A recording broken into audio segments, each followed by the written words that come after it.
This is my special project time presentation, my SPT PowerPoint, and this is going to be on existential therapy in private practice.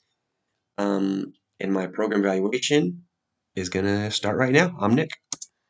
So my rationale for choosing this particular program slash intervention uh, is I've always had a personal affinity for existential type thought and existential type therapy.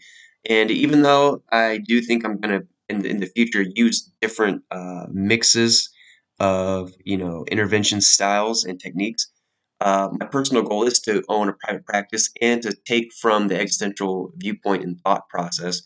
So I thought this would be a good opportunity to explore some of the things that might happen down the road and some of the pitfalls I could come across. Um, and then this combined with the historical context of um, the field right now, just where we're currently at, there's been this dramatic push for evidence-based practice and empirically supported treatments like CBT. And the more that this scientific-minded approach starts to take the lion's share of treatment and intervention styles, I do see a growing gap in the market, whether you want to look at it from a mental health viewpoint or an economic and business viewpoint. But there's definitely space there for people that maybe might need something a little more humanistic. And so, and I'm not going to go through this whole I'm not going to regurgitate this whole laundry list here, but these are just um, different studies that kind of show some of the existential benefits that are there, just that they haven't been given as much attention as some of the other more structured treatments. And so that's kind of based what I've of why I chose this particular thing to implement a program evaluation on. And in particular, I really have been fascinated with the treatment of depression, and we'll get to that in a second. So.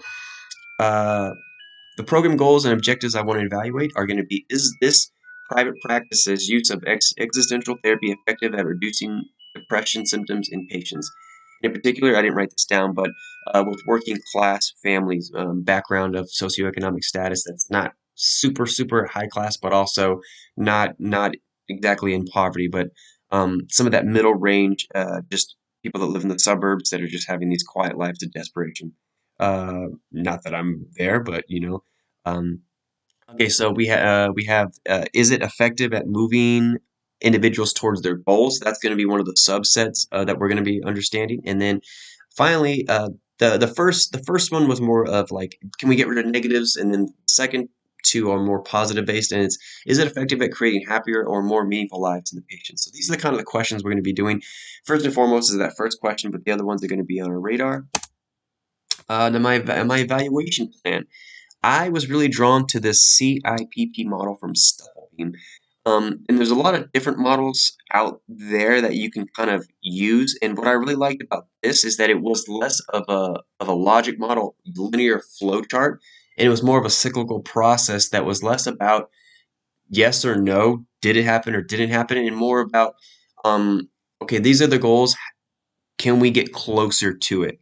And so just based on that, the four parts of it mainly are the context, input, process, and product. And the context is somewhat of a needs assessment where you're just kind of going through like who you're dealing with and the background of the issue and again resources that you need and the needs uh, and like who seeks to benefit. But then that kind of naturally flows into, okay, so the stakeholders, which again this will be the owner of the business and the clients, uh, and also the type of therapy we're going to be doing, which is the existential therapy.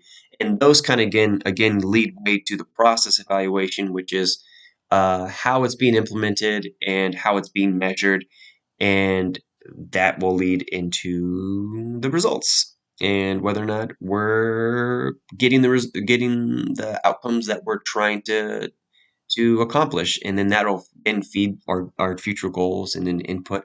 And so this kind of flow chart and game plan keeps it more of a conversation of constant improvement rather than being like, hey, we got to go back to square one. Because, and this was what I really had trouble with finding something that would work, was in a private practice, it's less of like, hey, we can just change the whole system. If it's like, hey, my whole business is the process is just how I do therapy, and we can't exactly change that 100% just on a whim because it's like my therapeutic orientation, and so it just needed a way to keep a large stability and structure to something while implementing changes. So that's kind of what we're going to go for, and let's keep going. So the methods. Our sampling procedure, I mean, technically this is a convenient sample because it's just, and I called it a slash case study because it's just taking the clients from this particular private practice. Um, and yeah, it's not random, it's not stratified, it's not, um, yeah, that's the closest I can call it. And we're going to be using rating scales and interview.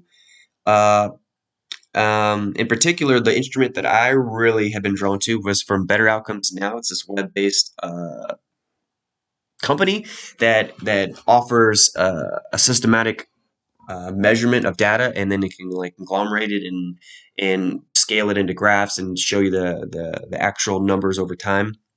But so the PCOM system from them is called Partners for Change Outcome Management System. Say that 5 times fast. And the two main ones that we're looking at are the Outcomes Rating Scale, the ORS, and the Session Rating Scale, the SRS. And these are 1 to 4 Likert scales that are performed at the beginning and end of every single session, and it's just really brief, really quick, and they measure just how you felt the session went, and whether or not you felt like you got something out of it. Uh, and the actual words of each one, I haven't actually dug into as much as I would like to, but it seems like it was really beneficial. And they go on for an indefinite amount of time as long as you're in therapy, and as the data is collected, it's sent to the central hub, which is now going to be graphed, and you can look at it over time to see whether or not you're increasing, staying the same, or decreasing towards your goals. And that's a good way to keep us on track. The personal survey and the interview at the end of sessions, I think it could be at the beginning or at the end of any sessions, but most of the beginning interviews happen, they're more of needs assessments and figure out if you need therapy. Exit interviews, I think, would be really good to get more of a qualitative understanding about how you felt the therapy went. And I know some counselors and therapists use, themselves as it. I think for us, it would be good that we can step in so it's more objective, and they kind of talk to us a little bit about how they felt it all went, and we can kind of get in their own words it all happened. For the therapist, the accountability, this is more of the process. I thought it'd be good to be able to observe or at least understand how they implemented their therapeutic strategy, right? And this is going to be important for existential therapy because there's not a real understanding of how it should be followed because it's so free and new and nuanced in itself, and it can take any shape that the client wants or the counselor wants. So it'd be good just to understand that and to understand it. Because if we do all these things and we don't know where the problem is, I mean, that would might be a case in point. Maybe it's this technique and the implementation of the therapist themselves that's causing the issue. So it'd be good to keep eyes on that and maybe have an outside observer that is more skilled in existential therapy that they can go to as well to receive additional training or to just keep tabs on that. Um, so how will is going to be collected and analyzed the PCOM system interview, which is both in person and possibly written if they don't want to do that. Observation would be the way we can understand if how the therapy sessions are going, just from our own perspective. And then we're the team that's going to be doing the analyzation. If they didn't hire us to be doing this for their private practice, then they would have to have somebody, or they would have to have their own skills, and then we'll get together and we'll go over the data. Limits and considerations. So the PCOM system had its own limitations already. Just a few articles written from this Pauline et al. Group from 2016 about how most of the evidence suggests that people with mood disorders had a better success rating with it, and it wasn't as beneficial for CBT. I didn't look too much into this, and I could speculate on why that is, but I reason to believe that it's something to do with just the structured approach that's already present in CBT. Um, I think personal relationships could get in the way of the rating scale. It just, let's say I really like my therapist, and if I keep saying it's great, or I like them, so I say it's great even if it's not, or I want them. They're saying we should end therapy, but I don't want to because I want to keep going, so I start saying it's not. Like there's just all sorts of human error that could happen when you're dealing with them, and a lot and trusting them to be the beacon of whether or not your therapy is a success. Um, and again, this is what I said about the outcome, or the observation is just sometimes we don't really know what best is when it comes to the actual application of what existential therapy is. And so there could be a little bit of limitation on whether or not we are observing the right thing or what's being measured can capture that.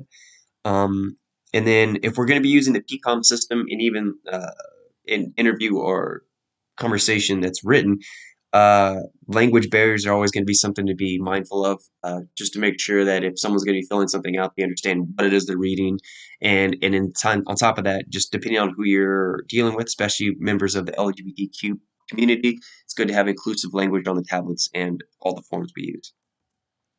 So the recommendations are going to be more so in terms of what we can do for the counselor to be able to be more responsive to their clients. Because we're not just to be like, hey, clients, you need to get better at getting better. So, for instance, if they're not doing well, we can think of other modalities or techniques or interventions to be using.